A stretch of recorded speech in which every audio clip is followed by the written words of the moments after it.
All India पॅन्थरचे राष्ट्रीय अध्यक्ष दीपकभाऊ केदार यांची नांदेड येथे पत्रकार परिषद। दीपकभाऊ केदार यांनी माध्यमांशी बोलताना आपण नांदेड जिल्ह्यात येण्याचे कारण सांगितले। यांचा आढावा सन माय मराठी न्यूजचे संपादक भारत वानरे यांनी घेतला आहे।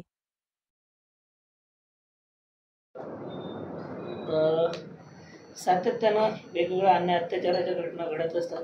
आपण न्याय मिळावा यासाठी लढत असतो।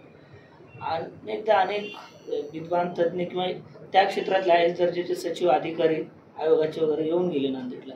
त्यांनी सांगितले की ॲट्रॉसिटीच्या केसेस दाखल झाल्या पाहिजे अशा घटना घडल्यावर, पण बऱ्याच ठिकाणी केसेस दाखल होऊन सुद्धा भीती जी बसायला पाहिजे गुन्हेगारी प्रवृत्तीवर ती बसत नाही। अशी गुन्हेगारी वारंवार वाढत चाललेली आहे आणि सामाजिक परिवर्तनाचा आपला तर लढा आहेच। तर एकंदरीत या परिस्थितीचं चित्र पाहता सहनशीलतेच्या बाहेर चाललंय। गृहमंत्री पद माझ्याकडे कशासाठी पाहिजे याचं जे भांडण तुम्ही बघितलं तर त्याचं हे उत्तम उदाहरण आहे की ॲट्रॉसिटीची केस होऊन जामीन होते। ॲट्रॉसिटीची तक्रार दिली की काही तासात दरोडा, 376, 354 विनयभंग ह्या कोठ्या केसेस केल्या जातात। त्याच्यामुळे न्याय मागायला सुद्धा जाणाऱ्याला आता भीती वाटायला लागली। आणि माझा गृहमंत्री, माझ्या पक्षाचा गृहमंत्री आहे किंवा माझ्या विचाराचा गृहमंत्री आहे, त्याच्यामुळे या घटनांना त्या ठिकाणी न्याय मिळत नाही। तुम्ही बघितलं असेल की आजही ऑनर किलिंगचं प्रकरण, परवा दिवशी जे प्रकरण घडलं आष्टीचं विकास बनसोडेचं हत्याकांड, अतिशय निर्घृणपणे हत्याकांड। आजही या देशामध्ये सवर्ण मुलगी आणि दलित मुलगा प्रेम करू शकत नाही। आणि आजही या देशात त्या ठिकाणी प्रेम करण्याचा गुन्हा जो ठरवला जातो आणि शिक्षा देण्याची जी काही पद्धत स्वतःच निवडली जाते ते दुर्दैव आहे। नितीन आगेची घटना तुम्ही बघितली असेल, त्याच धर्तीवरती विकास बनसोडेचं हत्याकांड झालं।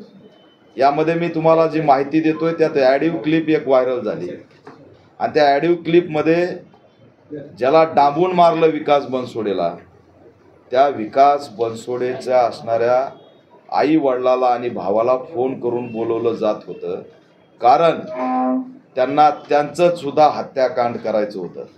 म्हणजे त्याला तर मारतच होते, पण तुम्ही सुद्धा तात्काळ या, म्हणजे त्यांना त्या ठिकाणी बोलून जवळपास 2 ते 3 जणांचा हत्याकांड घडवायचं होतं। अशी गंभीर स्थिती त्या ठिकाणी समोर आलेली आहे, गंभीर जखमा आहेत। आणि असं असताना एक आरोपी अटक होतो ना, आम्ही आवाज उठवल्यावर परत आरोपी अटक होतात आणि पुन्हा त्यात 10 जणांचे नोंद होती। त्याच्यामुळे संघटना आहे, चळवळ माझी आहे म्हणून हे सगळं आवाज तरी जिवंत आहे, पण ज्या ठिकाणी आवाज पोहोचत नाही त्या ठिकाणी परिस्थिती किती गंभीर असेल हे सुद्धा आम्हाला दिसतंय। म्हणून लवकरच नांदेडच्या आंबेडकरी चळवळीच्या केंद्रामधून मी घोषणा करतोय, पॅन्थर वॉच म्हणून आम्ही या ठिकाणी आधुनिक ॲप्लिकेशन या लॉन्च करणार आहेत।